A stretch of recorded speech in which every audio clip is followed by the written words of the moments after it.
My family used me to pay for their house, but when they banned me from Christmas, I cut the power, exposed their lies, and took back my freedom. The string of colored lights draped across the porch railing winked at me, like we shared a secret. I shifted the weight of my homemade gingerbread cookies to my hip and adjusted the stack of wrapped presents tucked under my arm. The drive from Athens to Greenville had stretched longer than usual tonight, every mile adding another layer of anticipation. Christmas at my mother's house, our family home, had always felt like stepping back in time. Until now. I paused at the bottom step, struck by how beautiful the old Victorian looked. White Christmas lights outlined every window, casting a warm glow against the December darkness. The giant wreath on the front door, the same one Dad bought 20 years ago, was adorned with fresh red berries and pine cones I had collected last weekend. Smoke curled from the chimney into the clear South Carolina night. From the outside, everything appeared perfect. My breath formed small clouds in the cold air as I climbed the steps. The porch boards creaked in familiar places. The third step from the bottom, the spot near the railing where Dad once spilled paint. I had paid for the new roof last spring, the one that kept the rain from seeping into the attic where Mom stored all our childhood memorabilia. $7,200 from my savings account. A murmur of voices drifted through the partially open window to my left, the living room, where everyone gathered before dinner. I recognized Mom's voice immediately, clear and precise as always. We all agreed she's not welcome this Christmas. My hands tightened around the cookie tin. The words hung in the air, sharp and impossible. Just keep her on the mortgage, though. Uncle Vernon's practical tone, the same one he used at the bank where he had managed for 20 years. A laugh followed. My cousin Monroe, she'll keep paying even if we don't invite her. That's just how Noah is. I stood frozen, cookies clutched against my chest like a shield. The festive wrapping on my gifts suddenly seemed garish and foolish. She's not family, my mother's voice again, casual as if discussing the weather. She's just convenient. 4 years earlier, I had sat in a leather chair at Carolina First Bank, pen hovering over cosigner papers for Mom's mortgage refinance. Uncle Vernon stood behind her, his hand on her shoulder, explaining how this arrangement would save the family home after Dad's medical bills had nearly bankrupted her. "You're saving this family," Mom had whispered, tears welling in her eyes as I signed my name next to hers. The rush of pride I felt, finally being the daughter they needed. "This is your home too," she had promised. "I never asked for anything in writing. Family doesn't work that way." The first signs came subtly. The group text about Christmas planning never appeared on my phone this year. When I asked Mom about it 2 weeks ago, her response came hours later. "We figured you'd be busy this year." I texted Monroe next. No response.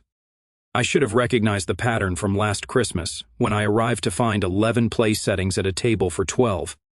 I ended up eating from a paper plate in the kitchen, catching snippets of laughter from the dining room. Now I stood on the porch, clutching gifts for people discussing my exclusion. My fingertips tingled with cold. In my coat pocket, my phone vibrated with a calendar reminder. Mortgage payment, $1,442, tomorrow. The ornament slipped from between my fingers before I realized I was holding it. A small glass angel I had brought as an extra gift for the tree. It shattered against the porch step, the sound sharp and final in the quiet night. Inside, the voices stopped. "Did you hear something?" Monroe asked. I stepped backward, away from the splintered glass. My shoulders straightened as something shifted inside me. I turned and walked deliberately toward my car, each step measured and calm. No running, no tears. Not yet. The screen of my phone glowed in the darkness of my car.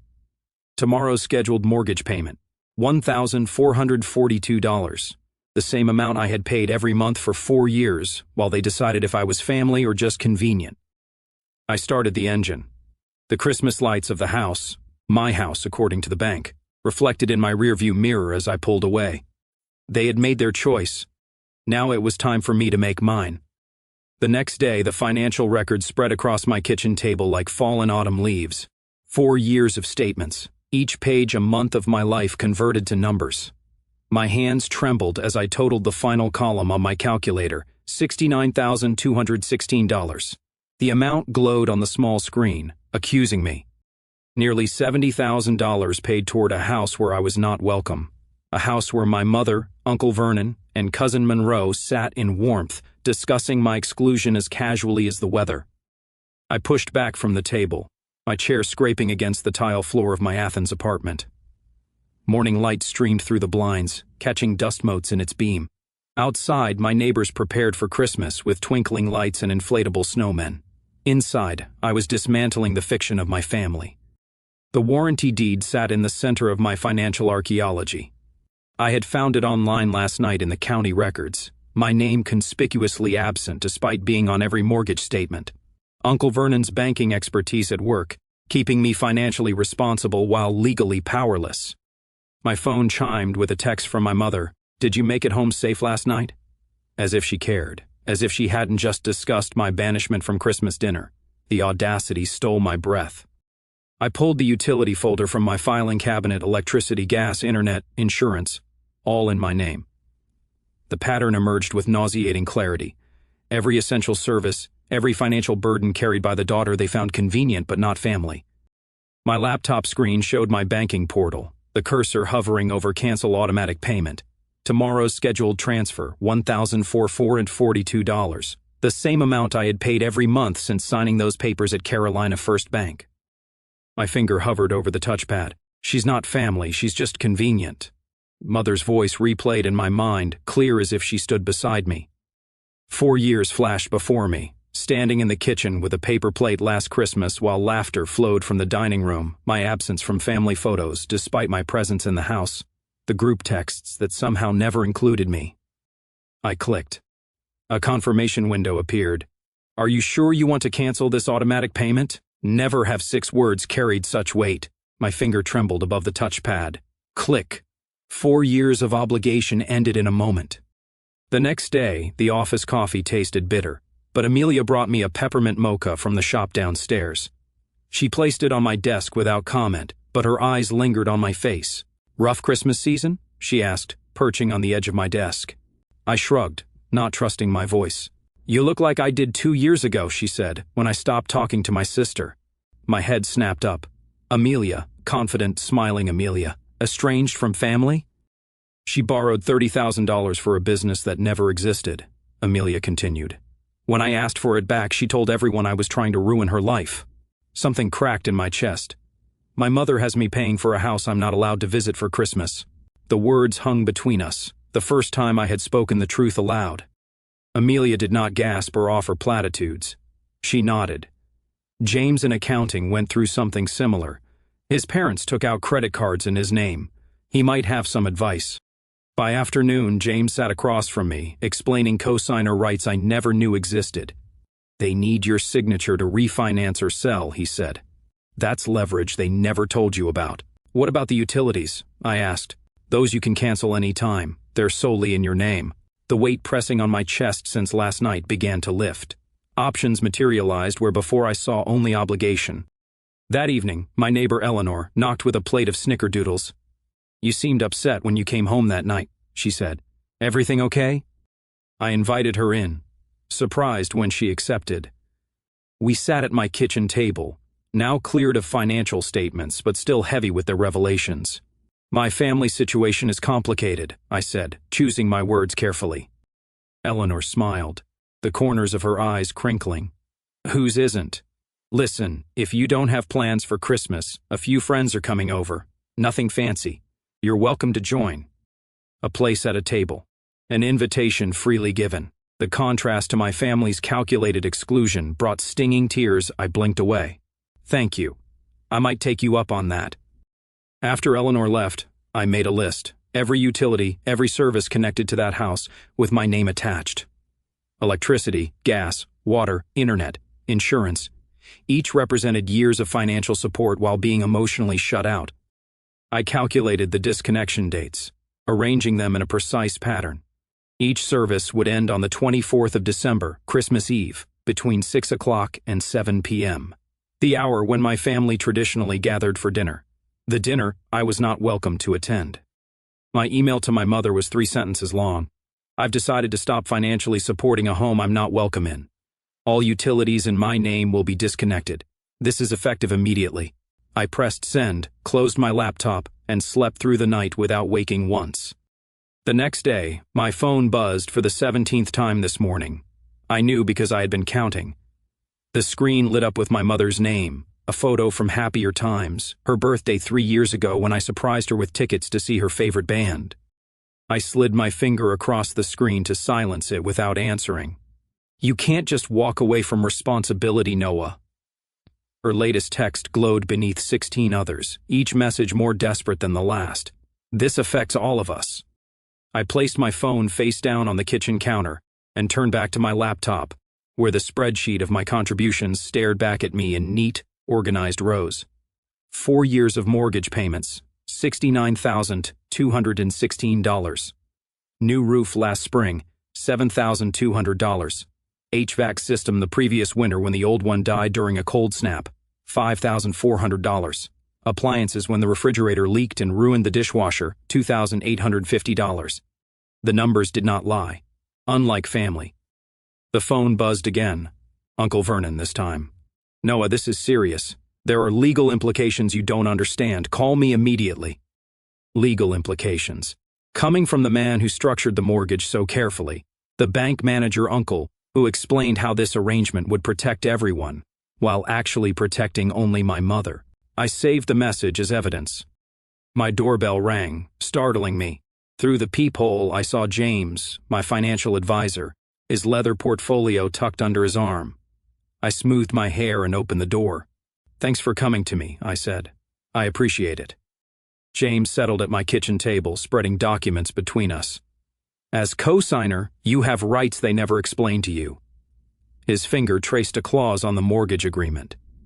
You own half this property on paper, regardless of what they've told you. The revelation settled in my chest, like a stone. But my name isn't on the deed, that's the problem. James tapped the document. They deliberately kept you off the deed while putting you on all the liability.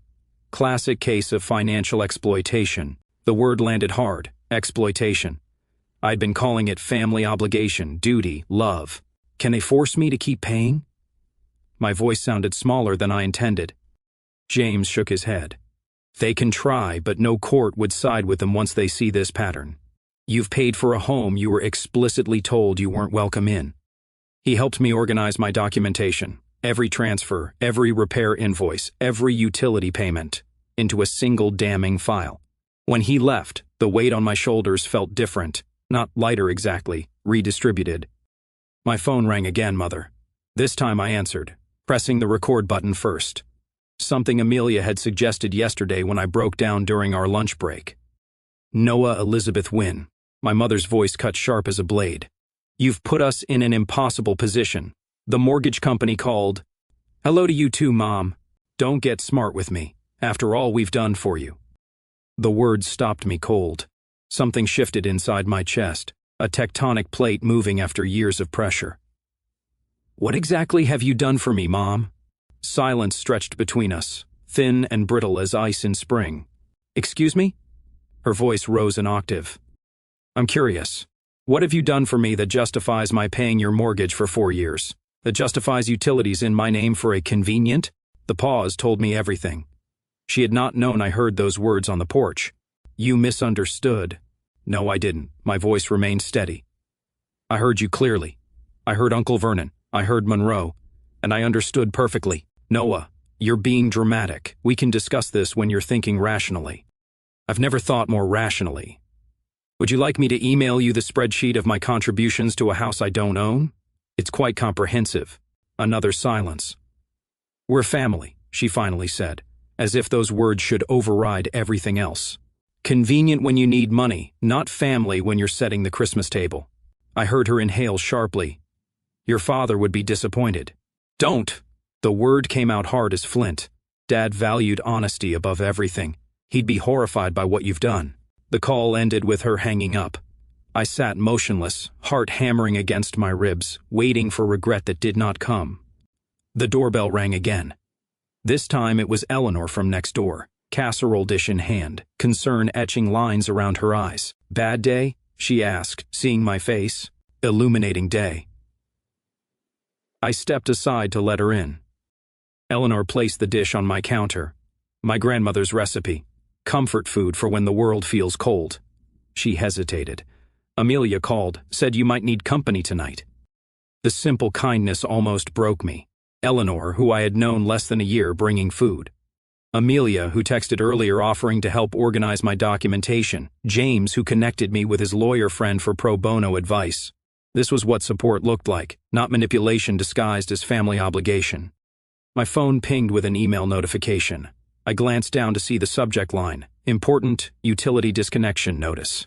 The 24th of December, Christmas Eve, the day the lights would go out at my mother's house. The house I had been paying for but was not welcome in. I did not forward the notice to my mother. Some lessons needed to be learned in darkness. Eleanor stayed for dinner. We ate her grandmother's casserole while she told me stories about her own family. The good, the bad, the complicated. No pretense of perfection. No manipulation disguised as love. After she left, I created a new spreadsheet. This one documented all forms of contact from my family since I canceled the mortgage payment. 43 texts, 17 calls, one social media post from Monroe about ungrateful family members at Christmas that did not name me but might as well have had a spotlight on my face. My phone pinged again. A message from my cousin Tamsin, who had been notably absent from the barrage. Check your email. Send something you should. Here, delete after listening. The audio file downloaded slowly. I pressed play and heard the unmistakable sound of my family's voices around what must have been the dining room table. She won't hold out, Vernon said. Noah craves approval too much. Just tell her what she wants to hear. I raised her better than this. My mother's voice, indignant. She knows her responsibilities. We can drag this out legally, Vernon added. Keep her on the hook financially while we figure out next steps. Monroe laughed. Remember last Christmas when she ate in the kitchen with a paper plate and still paid the mortgage January 1st? Their laughter filled my apartment, but instead of cutting me open, it sealed something shut. The last door through which doubt might enter. I saved the recording to my documentation file and sent Tamsin a single text. Thank you for the truth. Then I silenced my phone and slept through the night for the first time in weeks. The Christmas tree in the corner of my apartment twinkled with white lights, casting dancing shadows across my walls. Michael Bublé crooned about a white Christmas from my speaker while I arranged sugar cookies on a festive platter, a tradition I had reclaimed for myself this year. My silenced phone lit up on the coffee table, again and again and again. I checked the time, 6:13 p.m. One more minute. I remembered Uncle Vernon's voice clearly from my childhood, explaining how electricity worked during a summer storm that knocked out power to half of Greenville.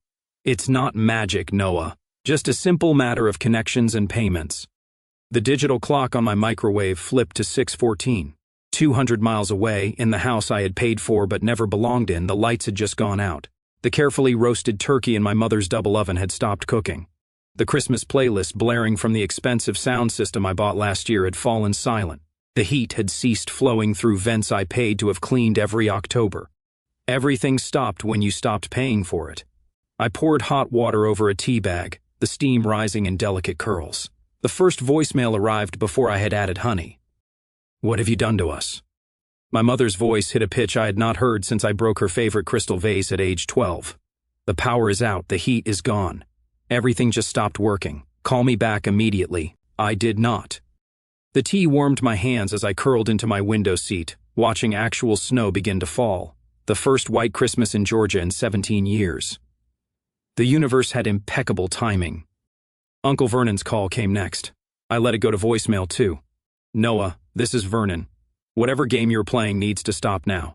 There are legal consequences for this kind of behavior. I've spoken with colleagues at the firm about your financial obligations. Call me back before you make things worse for yourself. Financial obligations. The same ones they were happy to saddle me with while excluding me from family photos. My phone buzzed with a text from Monroe. You're destroying everything we built. How could you do this to us at Christmas? Us. The word caught in my chest like a splinter. There was never an us that included me. I set my mug down and opened my laptop. 3 emails waited in my inbox, precisely as I anticipated. South Carolina Electric, service disconnection confirmation. Greenville Gas and Heating, account closure complete. Southeastern Cable and Internet, service terminated successfully. All services linked to my name, my credit, my bank account for 4 years. All canceled with precise timing, after the last dinner guest would have arrived but before the main course could be served. I imagined the scene. Mother's famous crown roast sitting half-cooked in a darkened kitchen. Guests huddled in coats around a table set with the good china. The confusion turning to dismay as each call to utility companies revealed the same truth. Everything was in my name, everything. My phone rang again. I answered this one. "Hi, Noah." Amelia's voice carried the warm smile I had come to treasure these past weeks. "Just checking in. How are you holding up?" "I'm okay." The words surprised me with their honesty. "Actually, I'm better than okay." "Good. Remember, you're welcome here anytime if you change your mind about dinner." "Thank you." The gratitude caught in my throat. After we hung up, I forwarded the recording Tamsin had secretly sent me, the one with Mother's voice clearly stating, "She's not family," to Vernon's boss at First Carolina Bank. I attached documentation of every mortgage payment, every utility bill, every home repair receipt from the past 4 years. The subject line read, "Potential ethics violation by Vernon Caldwell, financial exploitation of family member." Next, I sent similar documentation to the Greenville Community Foundation, where Mother served as treasurer. Their commitment to family values and financial integrity deserved to know about her approach to both. My final email went to Diane Robertson at the Greenville Tribune. The veteran reporter had covered financial abuse of elders for years. I was not elderly, but the pattern was the same, using emotional manipulation to extract financial support. The irony did not escape me. In trying to exclude me, they had made me essential. In treating me as nothing but a convenient resource, they gave me the power to dismantle their comfort with a few clicks. My phone buzzed with a text from my cousin Tamsin. "Uncle Vernon just got a call. He's been temporarily relieved of duties pending an internal review." "Mom says Aunt Rosalind is freaking out." I set my phone down and watched the snow gather on my windowsill. For the first time in 4 years, Christmas Eve felt peaceful.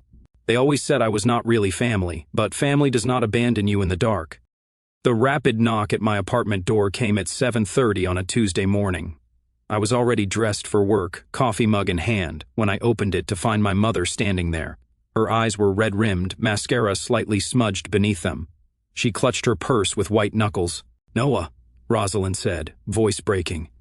"May I come in?" I stepped aside without a word. 4 years of mortgage payments bought me at least this much civility. She walked into my living room, taking in the modest but comfortable space with quick, darting glances. Her gaze lingered on the small Christmas tree in the corner, the first one that had ever been truly mine. "We've always loved you," she said, tears flowing freely now. "This is all a terrible misunderstanding." I took a slow sip of coffee, the bitter warmth steadying me. "Is that why you said I wasn't family? Just convenient?" Her mouth opened, closed, opened again. "You weren't meant to hear that." "Clearly." Monroe speaks without thinking. Vernon was just being practical. You know how he is. I set my mug down on the counter with a deliberate click. "Mom, why are you here?" She pulled a tissue from her purse, dabbing at her eyes. "The power is still off, the water too. It's freezing in the house." "I imagine it is. You can't just abandon us like this, not at Christmas." The irony nearly made me laugh. Interesting choice of words. She straightened her shoulders, shifting tactics. "Vernon says you're legally obligated to continue the payments. As co-signer." "Vernon is wrong," I said simply. "But I've scheduled a meeting at the bank tomorrow morning at 9. You should come." "Bring Vernon." Hope flickered across her face. "You'll reinstate the payments?" "We'll resolve the situation permanently." She misinterpreted my calm for capitulation, relief washing over her features. As she left, my phone buzzed with a text from Monroe. "Way to ruin Christmas for everyone. We are heartbroken. Hope you're proud of yourself." I scrolled through my social media to find Monroe had posted a family photo from last year, one I was not in, with a lengthy caption about ungrateful family members who destroy holiday traditions. 3 relatives had already called to check on me. Their concern was transparent as glass. 2 hours later, the phone rang again. "My neighbor, Eleanor. There's some man in a suit asking questions about you in the building," she warned. "Wanted to know about your finances, if you seemed stressed." I told him to take a hike. Vernon, using his banking connections to dig into my financial status. When the phone rang again, it was Rosalind. "The doctor says my blood pressure is dangerously high," she said without preamble. "The stress of having no heat or water. If anything happens to me, I'll see you tomorrow at the bank." I interrupted, ending the call. I opened my closet and selected my charcoal gray suit. the one I reserved for my most important client meetings. Then I checked my leather portfolio one more time. Mortgage statements, utility bills, receipts for the new roof and HVAC system, bank transfers, 4 years of financial records meticulously organized, and the recording Cousin Tamsin had sent last week after witnessing one too many family planning sessions about how to handle the Noah situation. She's not family, she's just convenient. My mother's voice, clear as crystal, followed by Vernon's chuckle. On Tuesday, the Carolina First Bank conference room felt smaller than I remembered. The polished oak table reflected the overhead lights as I arranged my documents in precise order. 9 o'clock approached. James, my financial advisor, sat beside me. His presence was not strictly necessary, but after 4 years of feeling outnumbered in my own family, I refused to walk into this room alone. The door opened. Rosalind entered first, wearing her Sunday best, a strand of pearls at her throat. Vernon followed, confidence radiating from his tailored suit and bank manager's smile. Behind them came Marcus Phillips, the regional director, Vernon's boss. Vernon faltered slightly at the sight of Marcus. This was not part of his plan. "Thank you all for coming," I said, my voice steadier than I expected. "I believe we can resolve this situation quickly." Vernon leaned forward. "Noah, your mother is deeply distressed by your recent actions, cutting off utilities during winter, refusing to honor your financial commitments." "My commitments?" I opened the portfolio. "Let's clarify those." I placed the first document on the table. Mortgage statements showing $69,216 in payments over 4 years. The second document followed. Utility bills totaling $14,522. The third, home repairs, new roof, HVAC system, appliances, $31,874. The total sank in. Marcus Phillips studied each document with professional interest. "A significant investment in a property where I'm not welcome," I continued, as evidenced by this. I pressed play on my phone. The recording filled the room. "We all agreed she's not welcome this Christmas. Just keep her on the mortgage, though. She'll keep paying even if we don't invite her. She's not family. She's just convenient." Rosalind's face drained of color as her own words echoed in the room. Vernon's professional mask slipped, revealing the calculation beneath. Marcus Phillips cleared his throat. "Mr. Harris," he addressed Vernon, "did you facilitate this mortgage arrangement?" Vernon's smile tightened. It was a standard CO signing situation, where you deliberately structured the agreement to benefit your sister while placing financial burden on your niece, Marcus asked. "While employed as a manager at this institution?" The silence stretched. I slid the final document across the table.